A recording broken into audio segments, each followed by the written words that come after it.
Alhamdulillahirabbil alamin wa ala alihi wa sahbihi ajma'in.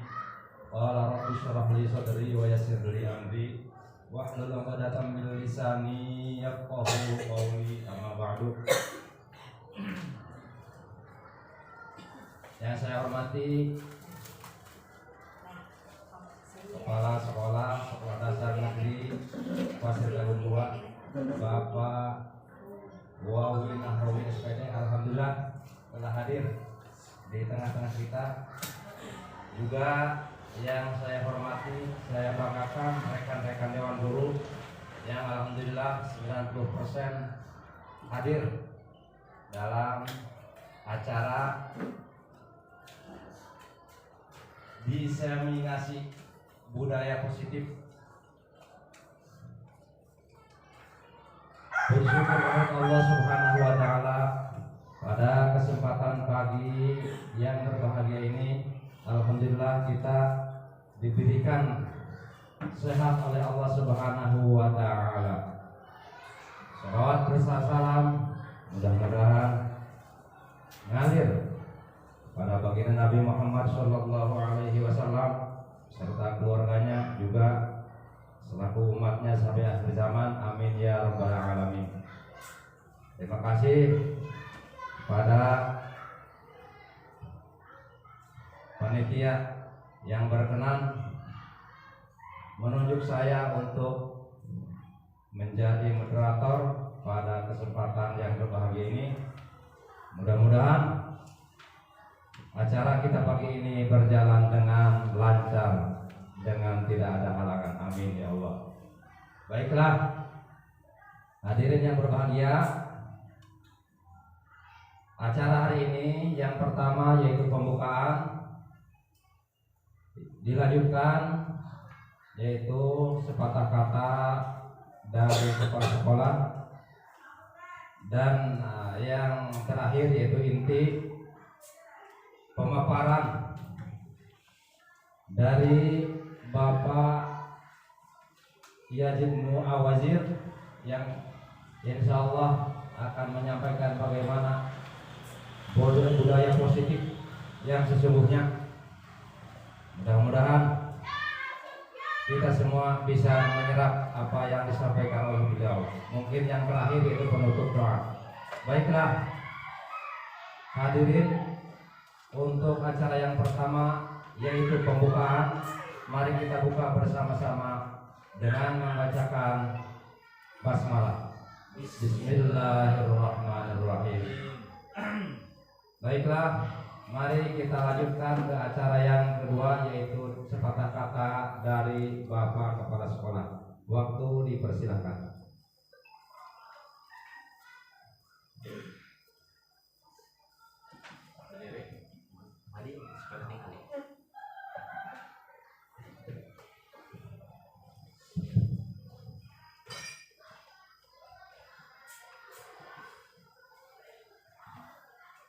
Bismillahirrahmanirrahim.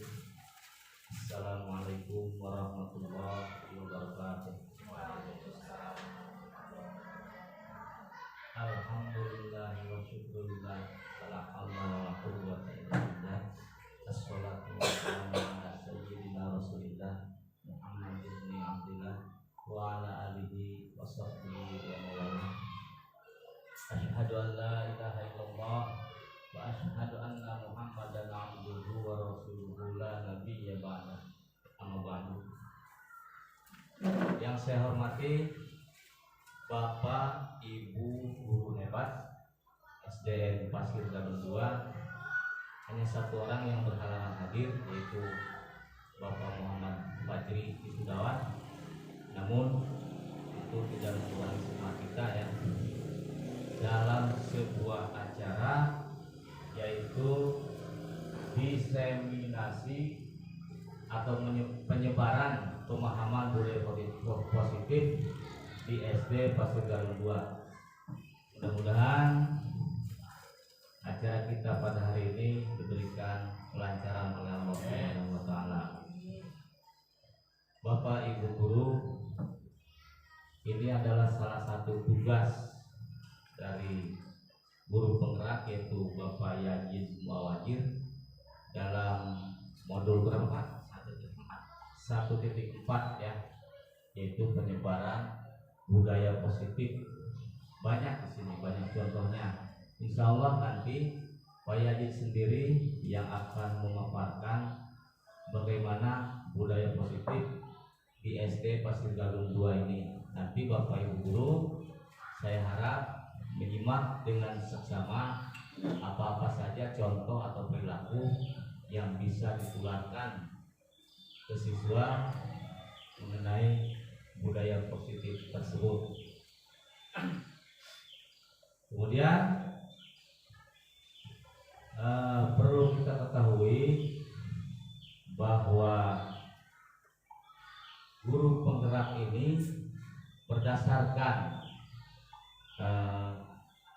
informasi yang saya terima atau yang saya dengar dari Kepala BKP langsung, bahwa semua sasaran bagi guru penggerak adalah siswa ya, ya. Waktu kita pendampingan di SMK 3 Carita ya, kalau tidak salah itu. Jadi semua baik itu mengenai diseminasi atau metode-metode pembelajaran yang lain bisa tersampaikan kepada semua peserta didik. Nanti Bapak Ibu guru bisa menerima pengibasan dari Bapak Yazid Muawajir. Untuk efisiensi, untuk menghemat waktu atau efisiensi waktu, marilah kita simak pemaparan mengenai diseminasi atau penyebaran budaya positif yang akan dibawakan oleh Bapak Yazid Muawajir. Demikian sebabnya. Akhirul kalam. Assalamualaikum warahmatullahi wabarakatuh.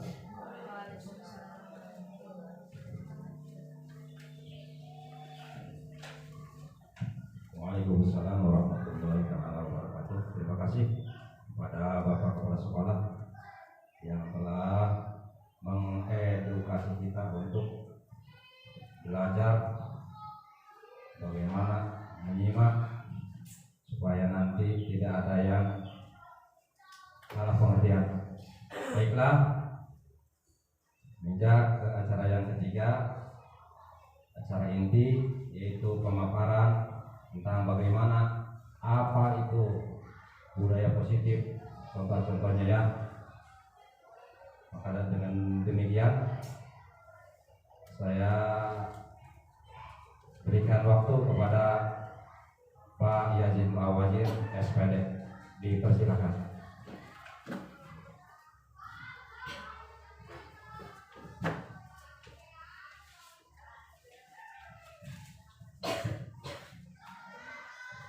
Bismillahirrahmanirrahim. Assalamualaikum warahmatullahi wabarakatuh. Alhamdulillahirabbil alamin wa bihi nasta'in wa ala umuri sholihin wa ala alihi wa sahbihi ajmain. Yang terhormat Bapak Kepala Sekolah yang alhamdulillah hari ini dapat hadir. Terima kasih sudah memberikan dukungannya kepada saya sebagai calon guru penggerak angkatan 10 di SDN Pasir Gadung 2 ini. Yang saya hormati juga Bapak Kamsa sebagai guru senior, Bapak Aspendi juga sebagai guru senior, dan teman-teman sekalian yang saya hormati. Alhamdulillah pada hari ini saya akan memaparkan atau menyebarkan pemahaman budaya positif di sekolah ya, sebagai tugas guru penggerak angkatan 10.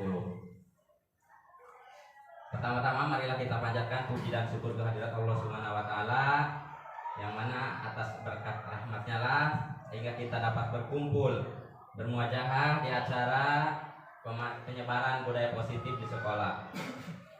Alhamdulillah kita guru-guru SD Pasir Gadung 2, alhamdulillah dalam keadaan sehat semua. Salawat beserta salam semoga tetap tercurah limpahkan kepada baginda Nabi besar Muhammad Shallallahu Alaihi Wasallam, kepada keluarganya, para sahabatnya, tabi'in dan kepada kita semua selaku umatnya. Semoga kita selalu mendapat syafaat. Amin ya rabbal alamin. Bapak Ibu yang saya hormati, di sini saya akan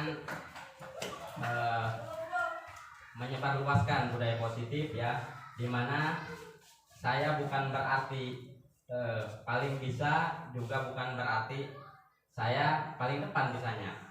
Saya hanya menyebarkan pemahaman yang saya sudah dapatkan. Saya namun bahasa itu mah lain ngajaran ngojai kemeri gitunya. Mungkin Bapak Ibu lebih tahu daripada saya, cuma saya tadi melaksanakan tugas. Mudah-mudahan tugas ini atau apa yang saya paparkan nanti bermanfaat bagi kita semua. Langsung saja. Ini sedikit perkenalan ya. Ini ada fasilitator Ibu Marni Astuti MPD, itu yang dari Jogja. Ada juga pengajar praktik Bapak Isal SPD. Ada juga saya sebagai guru penggerak dari SDN Pasir Gadung 2. Ini dia konsep inti budaya positif, di mana saya akan menerangkan ada 8 poin ya. Yang pertama, perubahan paradigma belajar, terus disiplin positif, nilai-nilai kebajikan, motivasi perilaku manusia, kebutuhan dasar manusia, posisi kontrol restitusi, keyakinan kelas, dan segitiga restitusi. Bapak Ibu, di sini ada pertanyaan pemantik ya. Apakah Bapak Ibu setuju atau tidak setuju? Cukup dijawab saja setuju atau tidak setuju. Yang pertama, pertanyaannya, hukuman dapat mendisiplinkan anak. Bapak Ibu setuju atau tidak? Setuju?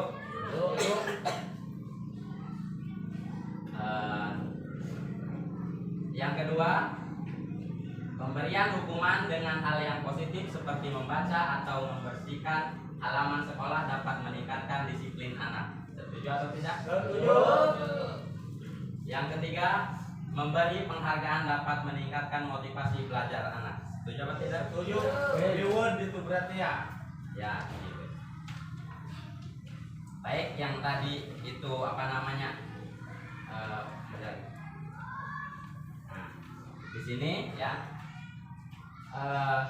Sebenarnya dulu kita ya sangat setuju dengan ini, tapi sekarang di paradigma perubahan itu sudah berbeda. Ini sebenarnya ya kebalikannya sekarang. Nomor 1, hukuman dapat mendisiplinkan anak itu tidak boleh sekarang Pak, tidak boleh atau tidak setuju ya. Yang kedua juga begitu juga, karena yang kedua alasannya itu bersifatnya hanya sementara ya, sedikit-sedikit ke sana jadi bosan ya. Begitu juga yang ketiga, karena ingin mendapat penghargaan jadi anak bermotivasi. Jadi kalau tidak penghargaan ya mungkin tidak bisa. Mungkin misalkan kelas 5 Pak Aspendi selalu dikasih Pak Aspendi ya, selalu dikasih motivasi, misalkan selalu dapat penghargaan, dapat bintang, dapat apa. Tapi ketika guru yang lain mengajar, mungkin anak tidak akan termotivasi karena tidak ada reward di situ. Jadi sifatnya itu hanya sementara. Sama tidak yang nomor 2. Nomor 1 itu lebih fatal. Nanti kita akan bahas di sana ya, di materi selanjutnya. Terus pembelajaran dengan paradigma baru. Perubahan paradigma pembelajaran ini merupakan pergeseran antara stimulus respon menjadi teori kontrol. Pembelajaran dirancang berdasarkan prinsip pembelajaran yang berpihak kepada murid dan berdiferensiasi, sehingga setiap murid akan belajar sesuai dengan kebutuhan dan tahap perkembangannya untuk menjadi manusia yang bisa meraih keselamatan dan kebahagiaan yang setinggi-tingginya di masa depan nanti.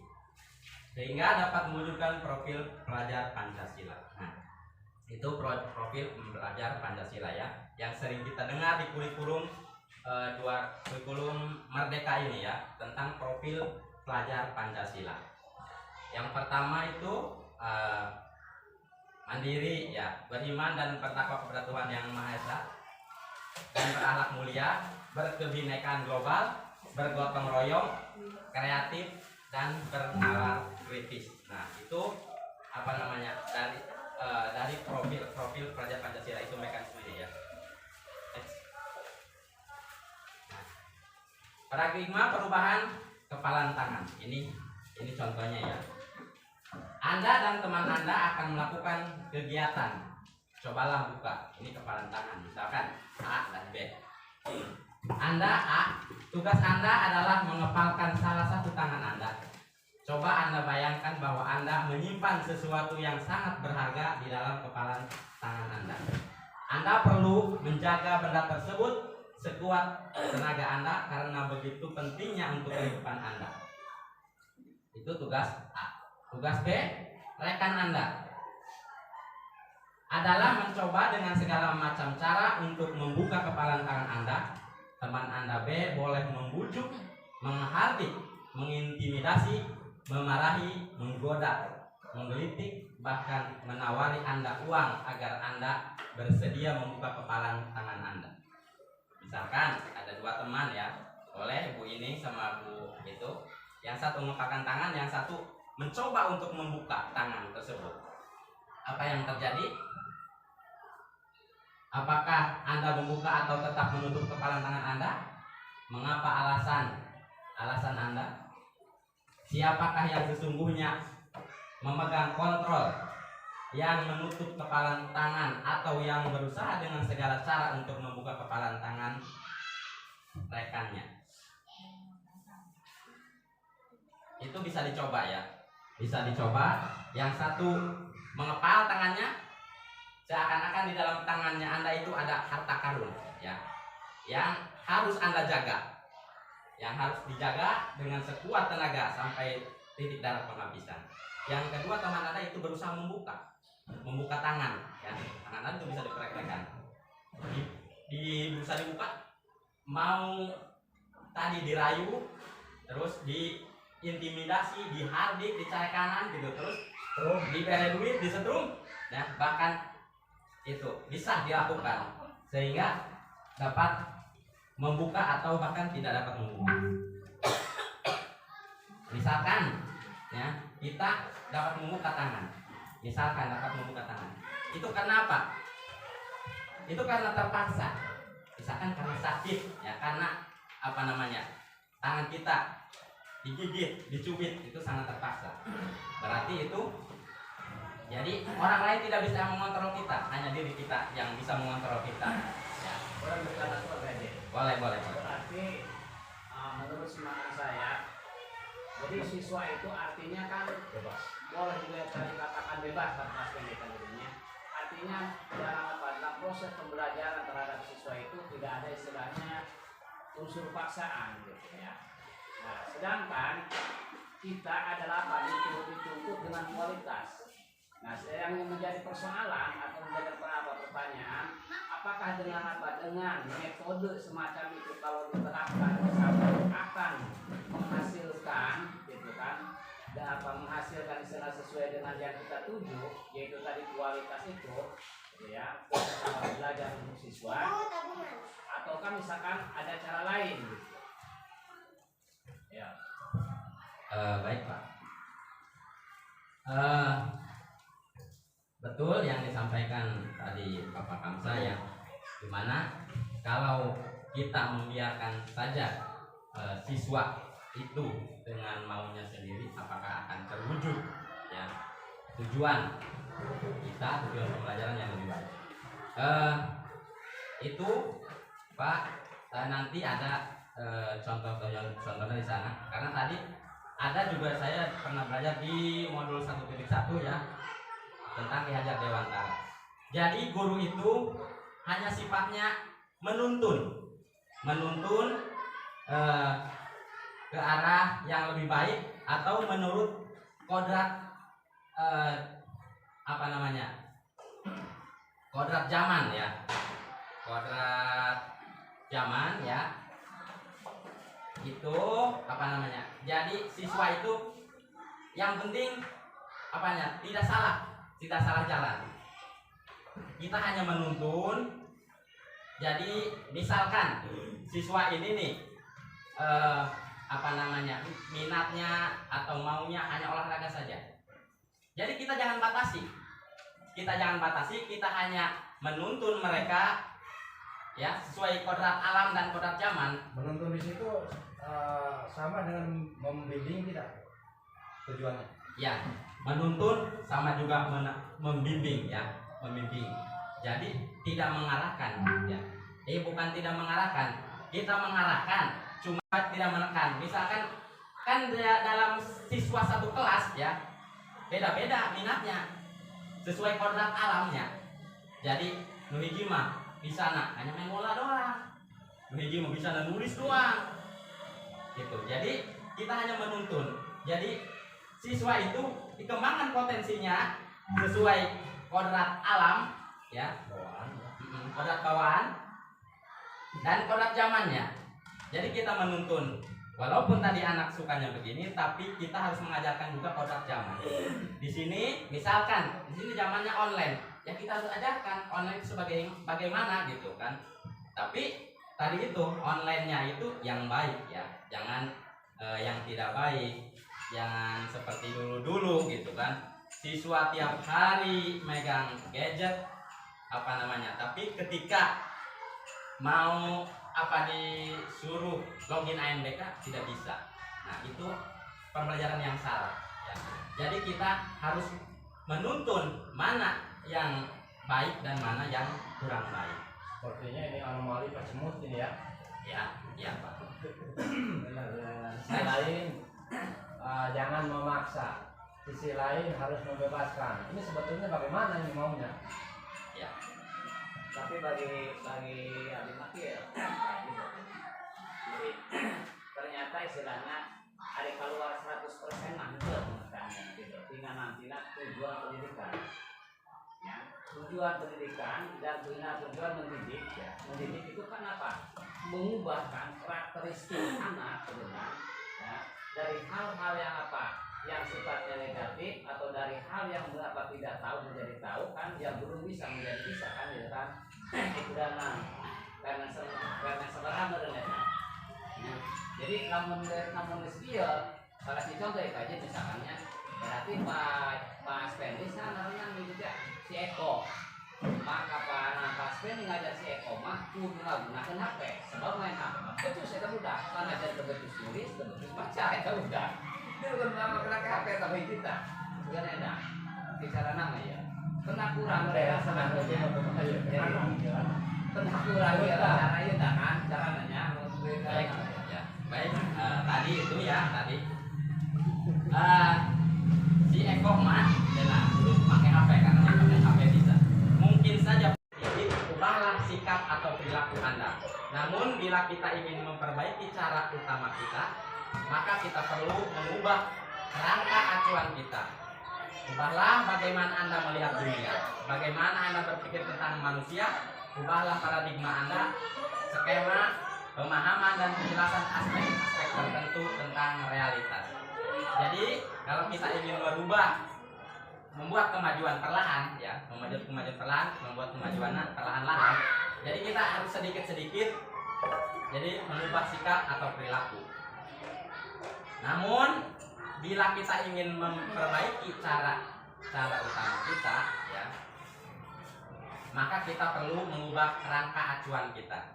Jadi tadi di situ kurang lebih gitu ya. Jadi kalau kita ingin memperbaiki cara utama kita harus mengubah kerangka acuan. Jadi acuan kita harus dirubah, haluan gitu ya. Ubahlah paradigma Anda melihat dunia. Jadi melihat dunia itu harus berubah. Cara melihat dunia itu harus dirubah cara pandangnya. Bagaimana Anda berpikir tentang manusia? Ubahlah paradigma Anda, skema pemahaman dan penjelasan aspek-aspek tertentu tentang realitas. Ini ada stimulus respon dan dari kontrol. Di stimulus respon realitas atau kebutuhan kita sama. Tapi di teori kontrol realitas kebutuhan kita berbeda. Semua orang melihat hal yang sama, tapi di teori kontrol setiap orang memiliki gambaran berbeda. Itu mungkin ada dalam cerita itu ya. Ada yang orang yang tidak melihat itu bagaimana? Ada itu bagaimana katanya gitu kan? Berarti itu mengambil jelas di pandangan ham. Direkam tuh ya. Manusia ya. Direkam tuh. Tadi kepotong ya, Pak. Ayo lupa. Simpan deh.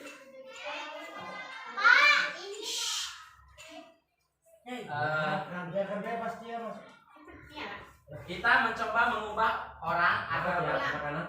pandangan sama dengan kita. Ulang. Di teori respon, kita berusaha memahami pandangan orang lain tentang dunia. Jadi, ya kurang lebih seperti itu. Kita mencoba mengubah orang agar berpandangan sama dengan kita. Kurang lebih pembelajaran kita yang dulu gitu ya. Jadi, siswa itu harus sama dengan kita gitu kan. Pembelajarannya, perpandangannya harus sama. Tapi di teori perubahan teori kontrol itu kita berusaha. Jadi berusaha memahami pandangan orang lain tentang dunia. Kita harus melihat cara pandang mereka, berarti ya sama itu cara pandangan. Kata berusaha itu tergantung mengukurnya. Berusaha itu ayat yang popolotot, itu kan usaha juga. Ya. Ya Pak. Nanti kita dijelaskan di sana. Popolotot itu apa namanya? Apakah di situ menghukum? Apakah apa namanya? Membuat rasa bersalah? Nanti ada di sana Pak. Ya. Pertanyaan begini ke siswa itu apa namanya? Ya. Perilaku buruk dilihat sebagai suatu kesalahan. Semua perilaku memiliki tujuan. Ya. Kadang-kadang kita ke anak itu dia memiliki perilaku seperti itu. Jelas salah dia salah. Tapi kalau kita tanya anak ya, tanya mereka, semua perilaku memiliki tujuan. Mungkin dia memiliki tujuan. Ya. Tujuan untuk apa gitu kan? Sebagai sehat. Ya. Jadi kita jangan paksakan mengontrol mereka. Orang lain bisa mengontrol saya tadi kepalan tangan. Orang lain bisa mengontrol itu di stimulus respon. Hanya Anda yang bisa mengontrol dia. Tadi udah kita praktekkan. Orang lain bisa mengontrol saya. Jadi tadi itu yang temannya bisa membuka tangan itu bukan berarti dia bisa mengontrol kita dengan rayuan dengan apa. Tapi dianya sendiri yang ingin membuka gitu dengan akibat rasa sakit gitu. Iya. Supaya sadar gitu membuka. Jadi hanya dia yang bisa mengontrol dirinya sendiri gitu, bukan orang lain. Terus yang selanjutnya, saya bisa mengontrol orang lain. Anda tidak bisa mengontrol orang lain. Jadi di teori kontrol itu kita tidak bisa mengontrol orang lain. Pemaksaan ada pada saat bujukan gagal. Teori kontrol, kolaborasi dan konsensus menciptakan pilihan-pilihan baru. Yang selanjutnya model berpikir menang kalah. Model berpikir menang-menang. Jadi dulu di stimulus respon, jadi model berpikir menang atau kalah. Ya sekarang mah menang-menang. Jadi walaupun itu harus menang gitu kan. Jangan curang. Iya. Terus selanjutnya mungkin kayak ngomong kotokan. Kurang sekali. Disiplin positif. Disiplin berasal dari bahasa Latin disiplina yang artinya belajar. Disiplin diri dapat membuat seseorang menggali potensinya menuju kepada sebuah tujuan. Sesuatu yang dihargai dan bermakna. Dengan kata lain disiplin, diri mempelajari juga bagaimana cara kita mengontrol diri dan bagaimana menguasai diri untuk memilih tindakan yang mengacu pada nilai-nilai yang diyakini. Disiplin positif merupakan salah satu cara menumbuhkan penerapan disiplin yang bertujuan untuk menumbuhkan kesadaran serta memberdayakan peserta didik tanpa adanya paksaan, imbalan, penghargaan, ancaman atau hukuman. Ya, di sini disiplin positif berarti menumbuhkan kesadaran mereka, bukan dengan cara memaksa, bukan cara mengasih imbalan, bukan cara penghargaan atau ancaman atau bahkan hukuman.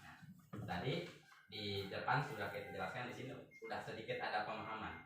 Jadi jangan ada paksaan, jangan juga ada ancaman, jangan ada imbalan. Tadi kan yang di situ dikasih apa namanya penghargaan dari itu tidak boleh ya.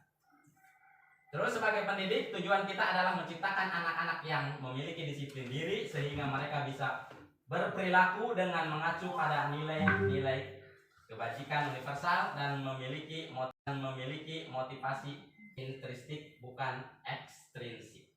Terus, nah ini nilai-nilai kebajikan ya. Nilai-nilai kebajikan merupakan nilai positif yang disepakati bersama lepas dari suku, bangsa, agama, bahasa maupun latar belakangnya. Contoh nilai kebajikan institut atau organisasi. Profil pelajar Pancasila itu nilainya beriman pertama kepada Tuhan Yang Maha Esa dan berakhlak mulia, mandiri, bernalar kritis, berkebinekaan global, bergotong royong dan kreatif. Ibo ya, Ibo PIP tuh. Sikap murid, toleransi, rasa hormat, integritas, mandiri, menghargai, antusias, empati, pengetahuan, kreativitas, kerjasama, percaya diri, komitmen. Yang selanjutnya 9 pilar karakter Indonesia.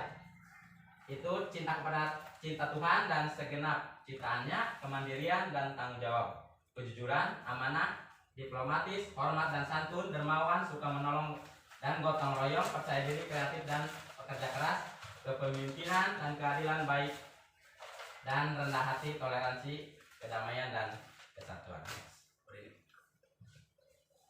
Nah, di sini ada tugas perbedaan hukuman dan konsekuensi. Tindakan guru yang pertama, mencatat 100 kali dalam buku kalimat saya tidak akan terlambat lagi karena terlambat ke sekolah. Itu hukuman atau konsekuensi? Bapak Ibu, hukuman apa konsekuensi? Konsekuensi teman. Ya, itu semacam janjinya. Jadi itu ada tindakan guru. Misalkan kepada siswa, silakan mencatat 100 kali dalam buku kalimatnya saya tidak akan terlambat lagi karena terlambat ke sekolah, yaitu. Jadi itu hukuman apa konsekuensi? Hukuman. Yang kedua, nanti ada jawabannya. Kalau hukuman itu harus ada penjelasan yang di bawahnya, karena setiap hukuman pasti ada poin-poinnya. Kan kayak jelas tadi. Hah? Yang kedua, lari mengelilingi lapangan basket 2 kali karena terlambat hadir di sekolah. Hukuman apa konsekuensi? Konsekuensi. Kakak hukuman sama. Kumaha bisa karena konsekuensi, bisa karena hukuman, sebenarnya kumaha eta. Yang ketiga, murid diminta untuk push up 15 kali karena tidak menggunakan masker ke sekolah. Kalau ada konsekuensi, harus ada aturan terlebih dahulu. Dia menjalankan baru itu konsekuensi. Konsekuensi menjalankan. Ya. Yang selanjutnya, menggantikan kertas tugas teman yang telah dicoret-coret. Itu konsekuensi apa hukuman? Hukuman ya. Konsekuensi dari perbuatan. Mengganti kertas tugas manusia. Yang selanjutnya, membersihkan tumpahan air di meja tulis karena tersenggol pada saat belajar. Hukuman apa konsekuensi? Disebut konsekuensi mana tadi ayeuna Membersihkan aturanna. Jadi Konsekuen itu menjalankan sesuai keputusan bersama itu. Keputusannya di mana? Sehingga disebut konsekuensi. Nukil konsekuensi. Terus murid disuruh untuk mengenakan sepatu seharian di sekolah karena tidak mengenakan sepatu hitam.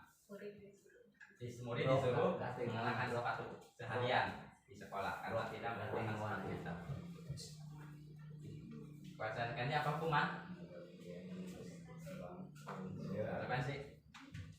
Yang selanjutnya, lari mengelilingi lapangan basket 2 kali karena terlambat 10 menit untuk pelajaran PJOK. Konsekuensi apa hukuman? Bisa disebut hukuman, bisa disebut konsekuensi sebenarnya dirinya. Nah, tipis. nomor 1, mencatat 100 kali di dalam buku kalimat saya tidak akan terlambat lagi karena terlambat ke sekolah. Itu merupakan hukuman, ya. Karena Melebihi. ya, Melebihi. karena tadi itu jadi bisa dibilang terlalu berat. Ya. Melebihi. Jadi sesuatu yang menyakitkan harus terjadi. Tidak wajar. 100%. Itu mah yang menyakitkan. Sesuatu yang menyakitkan itu kemungkinan hukuman. Lari mengelilingi lapangan basket 2 kali karena terlambat hadir di sekolah. Itu juga merupakan hukuman. Kembang sampai 12 gitu. 12 Murid diminta untuk push up 15 kali karena tidak menggunakan masker ke sekolah. Hukuman. Juga tuh hukuman, ya. Jadi kesalahannya hanya tidak menggunakan masker tapi di push up, menyakitkan, gitu kan? Itu hukuman. Menggantikan kertas tugas teman yang telah dicoret-coret itu merupakan konsekuensi, ya. Jadi kenapa dia harus menggantikan? Karena ulah dia sendiri, gitu. Intinya adalah menyakitkan atau tidak? Bukan, Pak. Jadi apa namanya? Kalau itu ya tapi yang konsekuensi itu bisa dihindari, Pak. Bisa dihindari, gitu kan? Ada unsur kesengajaan atau tidak? Berarti Tadi tersenggol. iya, Itu kan bukan sengaja itu. iya, bukan sengaja. Ya, Tapi apapun perbuatan itu kan Pak. itu sebetulnya itu harus dicoret konsekuensi maupun hukuman karena tersenggol siapapun. Tapi kan perbuatan yang menyenggol itu berarti harus membersihkan ya berarti. Kalau misalkan dia kurang nyenggol tapi tidak membersihkan kan sama aja membiarkan Itu merupakan tanggung jawab. gitu lah tanggung Tanggung jawab. jawab, ya. Nah, Konsekuensi kamu bisa tadinya tanggung jawab. mata. Jadi tanggung jawab karena dia sudah Tanggung jawab karena Namanya tadi. PPKM begitu. telah mencoret-coret buku temannya, ya, karena tugas temannya. Terus membersihkan tumpahan air di meja tulis karena tersenggol pada saat belajar juga. Konsekuensi yang sebenarnya kemana?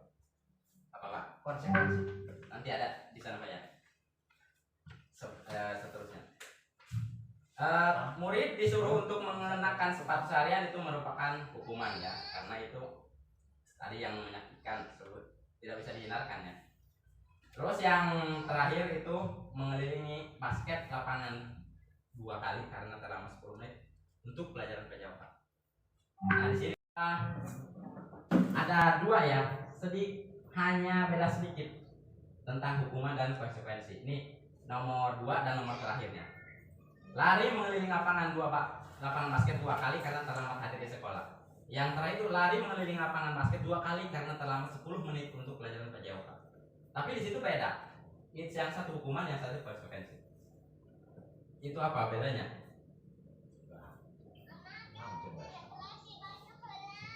Lari mengelilingi lapangan basket 2 kali. Selama 10 menit. Hadir juga kan ujung-ujungnya. Hadir dalam PJOK, hadir di tempat sekolah. Sama. Tapi kalau misalkan dibiarkan berarti dia akan terlambat terus menerus. Kalau tidak dikasih itu mah. Hukuman. Hal ini Saya setuju ya, Bu. terlambat kali berarti 5 menit. Hukuman dengan konsekuensi. Itu Misalnya ya, ibu nya nah piring salaki, tuh kan? Piring salaki.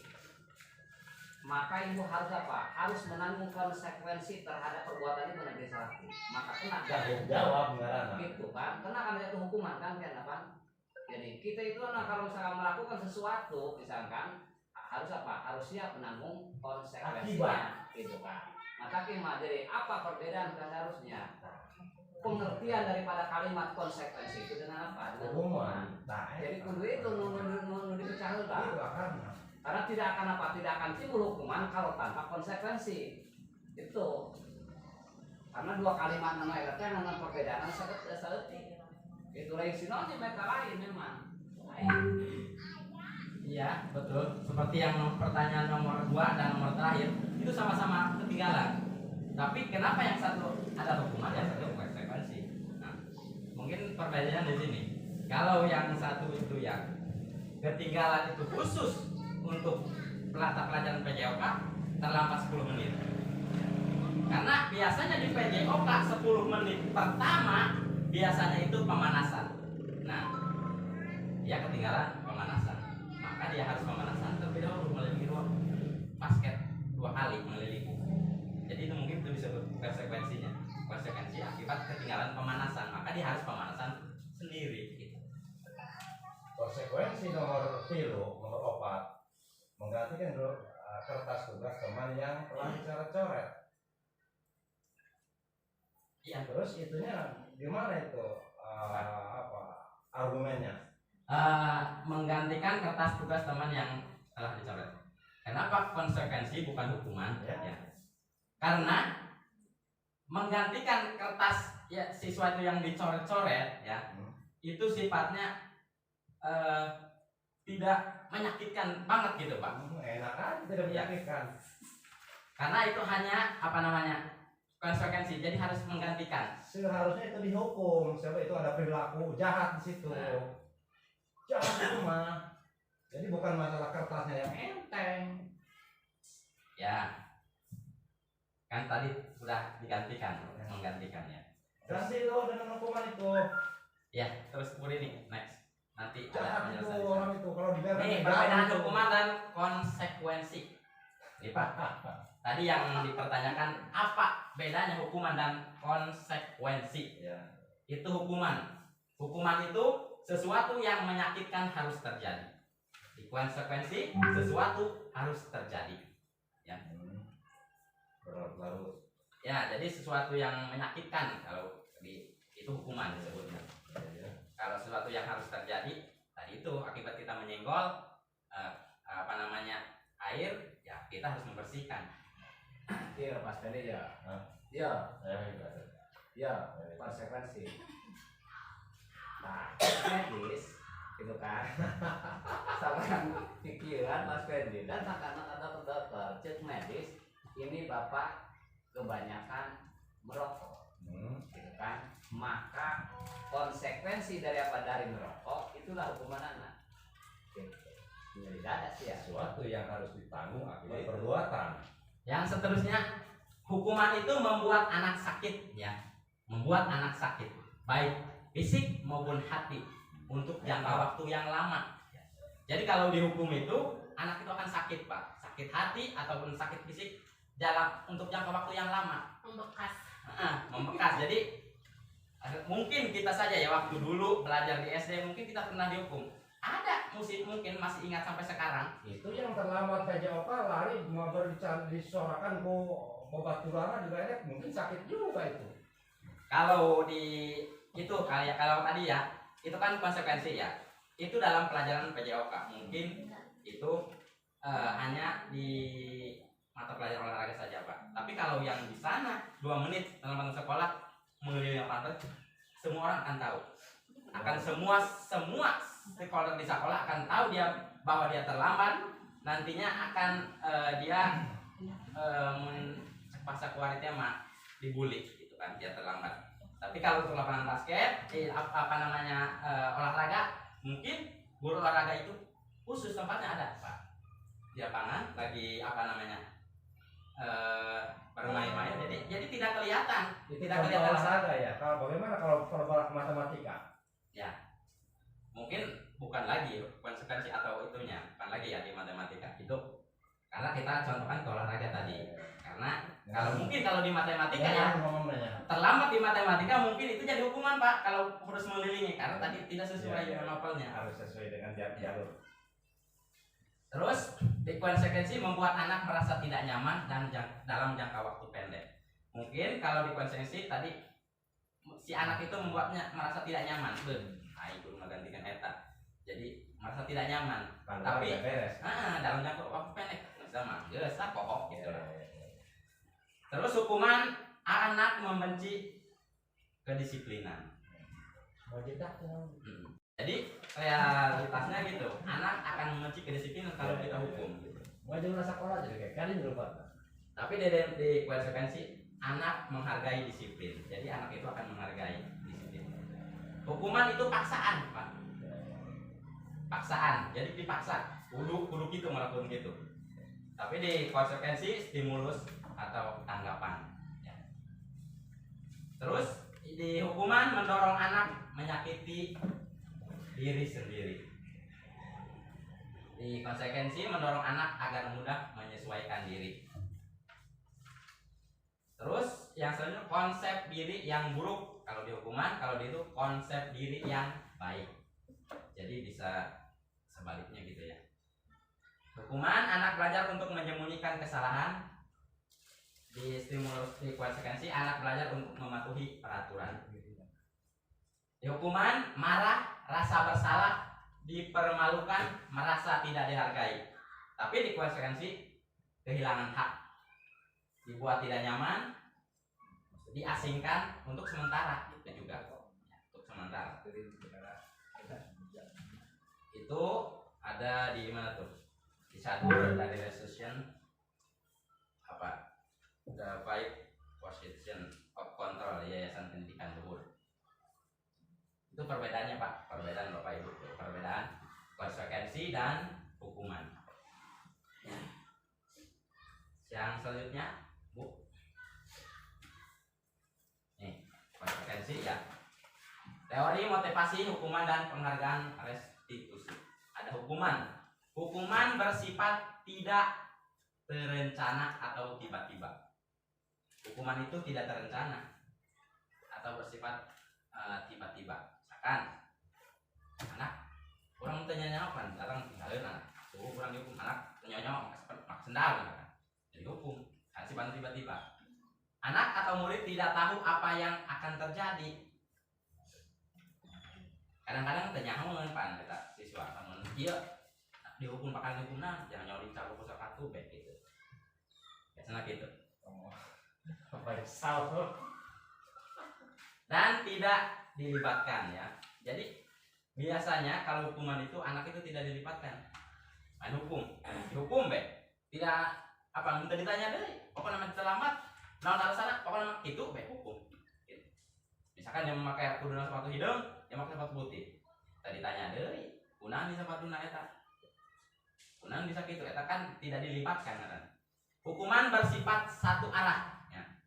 Satu arah dari pihak guru yang memberikan dan murid hanya menerima satu hukuman tanpa melalui satu kesepakatan atau penghargaan dari pihak guru baik sebelum atau sesudahnya. Jadi hukuman itu searah ya. Searah, hanya guru yang memberikan, siswa itu hanya apa namanya menerima Objek. hanya menerima hukuman itu tanpa ada suatu kesepakatan. Jadi tidak ada tawar-menawar. Misalkan kunaon terlambat. Terus di mere argumen gitu nya, mere apa alasan gitu. Itu dina hukuman tidak ada, Pak. Jadi langsung dihukum aja. Pokoknya mah teu nyaho alasana, teu nyaho kitu pokoknya mah eta teh make sepatu. Iya, argumen hukuman ieu sepertinya kurang ieu. Kalau aku hukuman mah ya kesepakatan awal. Mana?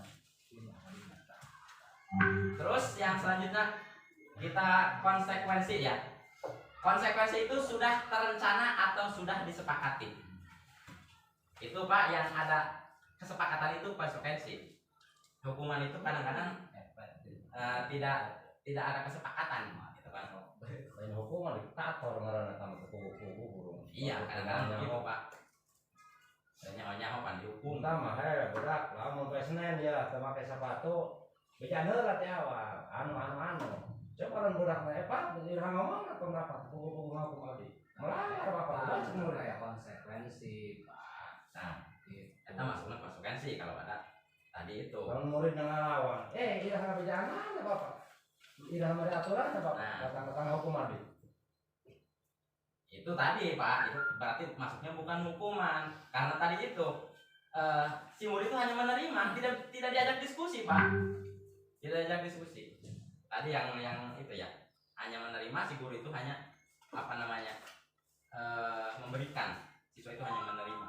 Jalan mau maling motor sementara aturan maling motor itu tidak ada. Terus mau dihukum pakai apa seperti guru teh? Teruskan ya.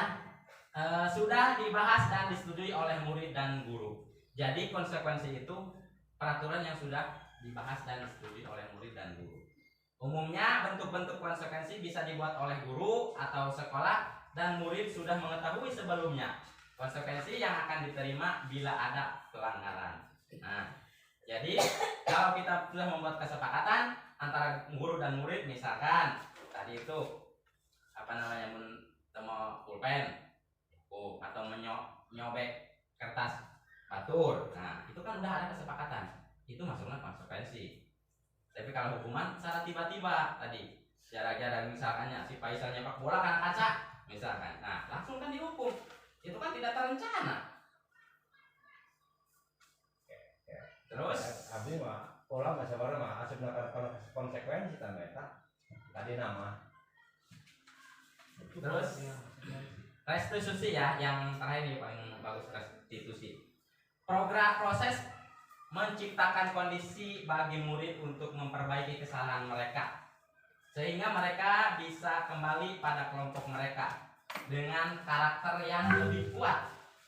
Restitusi juga merupakan proses kolaboratif yang mengajarkan murid untuk mencapai solusi untuk masalah mereka dan membuat murid berpikir tentang orang seperti apa yang mereka inginkan dan bagaimana mereka harus memperlakukan orang lain, menghargai diri sendiri dan nilai-nilai yang mereka percaya. Jadi restitusi itu kita harus memperbaiki kesalahan mereka. Jadi nanti ada contohnya di sana ya. Dengan proses kolaboratif ya, mencari solusi masalah mereka. Jadi ketika mereka salah, solusinya gimana? Ingin memperbaikinya gimana gitu kan? Next contohnya nanti ada. Motivasi perilaku manusia. Motivasi perilaku manusia adalah dorongan yang mempengaruhi cara individu berperilaku dan bertindak dalam berbagai situasi. Motivasi ini bisa bersifat intrinsik, yaitu berasal dari dari diri individu seperti kepuasan pribadi atau rasa pencapaian, maupun ekstrinsik, yaitu berasal dari faktor luar seperti penghargaan, pengakuan, atau hukuman. Ini 3 motivasi manusia ya, perilaku manusia. Yang pertama itu misalkan untuk menghindari ketidaknyamanan atau hukuman. Ada pertanyaan gini, apa yang akan terjadi apabila saya melakukannya? Itu motivasi ekstrinsik. Apa yang akan terjadi apabila saya tidak melakukannya? Berarti itu untuk menghindari hukuman. Itu hanya untuk menghindari hukuman. Jadi faktor ekstrinsik. Kemudian contoh yang kedua itu, apa yang saya dapatkan apabila saya melakukannya. Nah, itu motivasi ekstrinsik juga, untuk mendapatkan imbalan atau penghargaan dari orang lain. Jadi ketika ada undangan kita rapat misalkan gitu. Jadi dirinya tanya pada dirinya, apa yang akan saya dapatkan apabila saya melakukannya gitu. Jadi lamun ka ditu eta aing menang naon gitu. Nah, itu faktor ekstrinsik juga. Jabatan naon. Ada yang ketiga itu untuk menjadi orang yang mereka inginkan dan menghargai diri sendiri dengan nilai-nilai yang mereka percaya. Itu faktor intrinsik. Akan menjadi orang yang seperti apa apabila saya melakukannya. Misalkan tadi mengikuti pelatihan. Saya mengikuti pelatihan akan menjadi orang seperti apa bila saya melakukannya. Jadi keinginan diri sendiri gitu, ingin mencoba, bukan ingin mendapat penghargaan, bukan ingin menghindari hukuman. Itu motivasi intrinsik, jadi timbul dari diri sendiri. Next please. Ini kebutuhan dasar manusia. Pada dasarnya manusia itu sama kebutuhannya, kebutuhan bertahan hidup, kesenangan, penguasaan, kasih sayang dan rasa diterima, dan kebebasan. Itu kebutuhan manusia. Semua yang kita lakukan adalah usaha terbaik kita untuk mendapatkan apa yang kita inginkan. Kita melakukan ini, melakukan itu itu usaha yang terbaik untuk mendapatkan apa yang kita inginkan. Kurang hayang naon, gitu hayang naon, jadi kita usaha. Itu bisa nah. Usaha yang terbaik dan sakit itulah ya. Seluruh tindakan manusia memiliki tujuan tertentu. Jadi tadi itu kalau kita kembali lagi ke murid ya, murid itu kok itu amat. Jadi mereka punya tujuan ya. Seluruh tindakan manusia memiliki tujuan tertentu. Jadi lamun si pasar orang dicap goreng ya, tapi mau ditanya dia memiliki tujuan pasti. Tujuannya apa? Sih, kalau ditanya kayak gitu, nah mana poli di jero, jelas. Selanjutnya, semua usaha terbaik yang dilakukan adalah untuk memenuhi kebutuhan dasar kita dengan baik. Ya. Jadi semua yang dilakukan manusia itu hanya untuk memenuhi kebutuhan dasarnya. Itu dasarnya tadi itu bertahan hidup, ya, atau kebebasan, penguasaan, kasih sayang dan rasa diterima dan kesenangan. Terus 5 kebutuhan dasar manusia itu tadi kebutuhan bertahan hidup.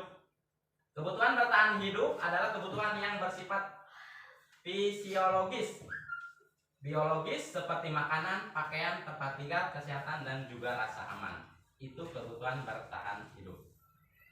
Kebutuhan kasih sayang dan rasa diterima atau kebutuhan yang diterima, rasa disayang, diterima, dipedulikan, disukai, dihargai, dicintai dan suka menjadi bagian dalam kelompok. Nah itu kasih sayang ya.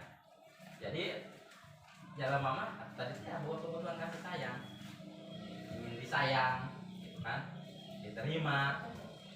Kau mau tadi itu ya, ampun tadi aku baturan kan ingin tercapai rasa kasih sayang. Orang isi boyan banget tidak kurang dari kamu.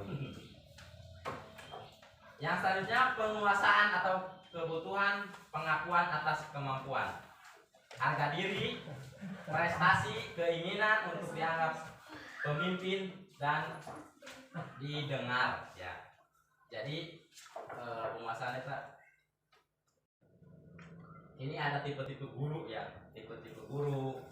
Ada guru itu penghukum, membuat merasa bersalah, menjadi teman, menjadi pemantau atau manajer.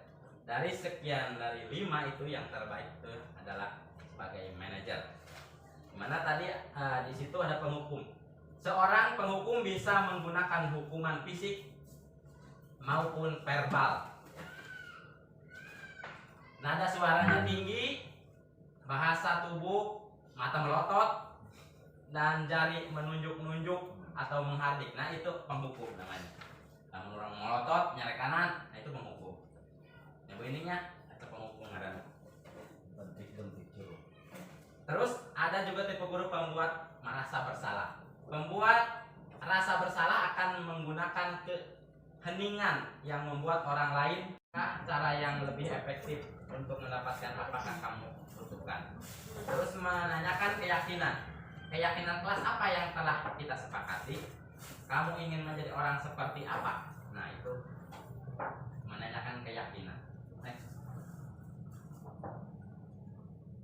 Restitusi adalah proses menciptakan kondisi bagi murid untuk memperbaiki kesalahan mereka sehingga mereka bisa kembali pada kelompok mereka dengan karakter yang kuat.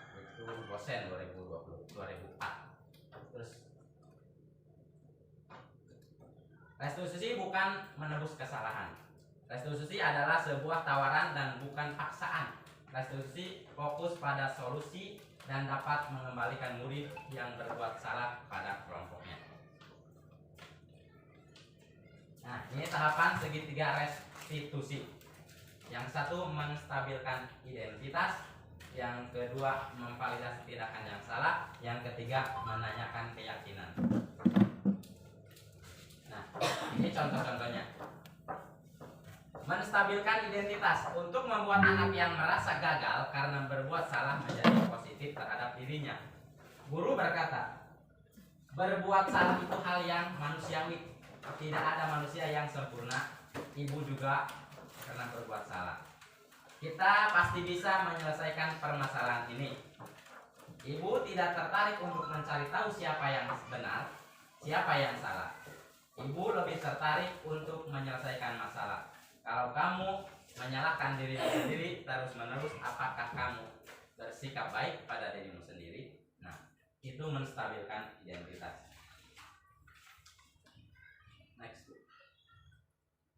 Terus yang kedua, validasi tindakannya, validasi kebutuhan. Membuat murid mengenali kebutuhan dasar yang ingin dipenuhi ketika melakukan kesalahan itu. Pada dasarnya setiap tindakan manusia tujuannya adalah memenuhi basic need. Apakah itu power, freedom, love, and belonging, fun atau survival. Guru berkata, kamu bisa saja melakukan hal yang lebih buruk, tapi kamu tidak melakukannya, kan?